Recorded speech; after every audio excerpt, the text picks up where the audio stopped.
নমস্কার বন্ধুরা, জিও হাব চ্যানেলে সকলকে আমি স্বাগত জানাই। দেখো, আজকে যে বিষয় নিয়ে আলোচনা করব সেটা হলো যে এগ্রিকালচারের যে একটা গুরুত্বপূর্ণ প্রিমিটিভ এগ্রিকালচারের ভাগ, সেটা হলো ঝুম চাষ। এই ঝুম চাষের ইন্টারন্যাশনাল নাম, মানে ভারতবর্ষে আমরা ঝুম চাষ বলছি, সেই ঝুম চাষকেই আরও অন্যান্য দেশে, মানে পৃথিবীর বিভিন্ন দেশে কি নামে ডাকা হয় সেগুলো নিয়ে আজকে আমি আলোচনা করব। তো তোমরা অবশ্যই সাথে থেকো, পাশে থেকো আর পুরোটা দেখো।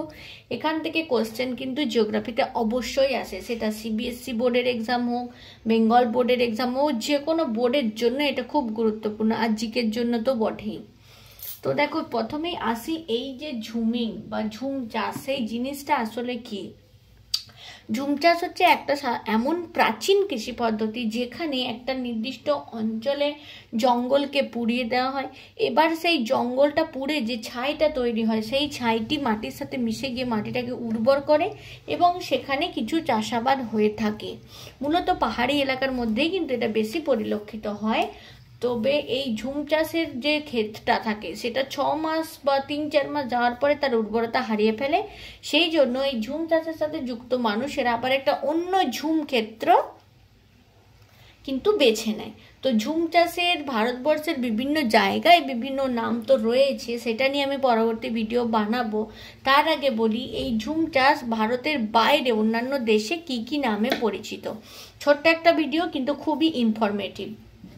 দেখো, এই ঝুম চাষকে মেক্সিকো এবং সেন্ট্রাল আমেরিকাতে কি নামে ডাকা হয়, খুব গুরুত্বপূর্ণ, এক্সামে কিন্তু অনেকবার পড়েছে। মিলপা বলা হয়, এম মনে রাখার সুবিধা রয়েছে, মেক্সিকো আর মিলপা, ঠিক আছে। এবার ব্রাজিলে ঝুম চাষ কি নামে ডাকা হয়, রোকা।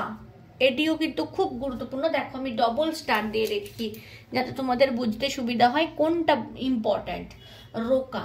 এছাড়া এখনকার দিনের যে এক্সাম গুরুত্বপূর্ণগুলো তো আসছে, তার সাথে সাথে যেগুলো একটু কম গুরুত্বপূর্ণ সেখান থেকেও কোশ্চেন কিন্তু জিজ্ঞাসা করা হচ্ছে।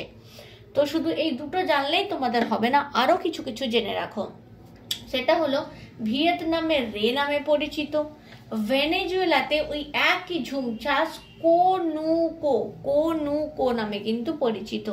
এবার যদি সেন্ট্রাল আফ্রিকার কথা বলি, সেই সেন্ট্রাল আফ্রিকায় ঝুম চাষকে মাসোলি বলা হয়ে থাকে। কি বলা হয়ে থাকে? মাসোলি।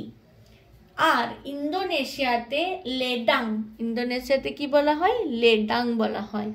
তো খুবই ছোট্ট একটা ভিডিওর মাধ্যমে আমি তোমাদেরকে ছকের মধ্যে গুরুত্বপূর্ণ যে ঝুম চাষের বিভিন্ন নাম সেটা জানালাম। এখান থেকে কিন্তু অনেকবার কোশ্চেন পড়েছে, আমি নিজে যে পরীক্ষাগুলো অ্যাটেম্প করেছি সেখানেও এইরকম কোশ্চেন আমি পেয়েছি, তাই নিজস্ব অভিজ্ঞতা থেকে বলছি এটা খুবই গুরুত্বপূর্ণ। ভালো লাগলে চ্যানেলটা অবশ্যই তোমরা সাবস্ক্রাইব করো যারা নতুন আছো, কারণ আরও পরবর্তীকালে ভিডিওগুলো সহজেই তোমাদের কাছে কিন্তু পৌঁছে যাবে। আর তোমরা আমার ভিডিওগুলো দেখো কিন্তু লাইক বা শেয়ার খুবই কম করো।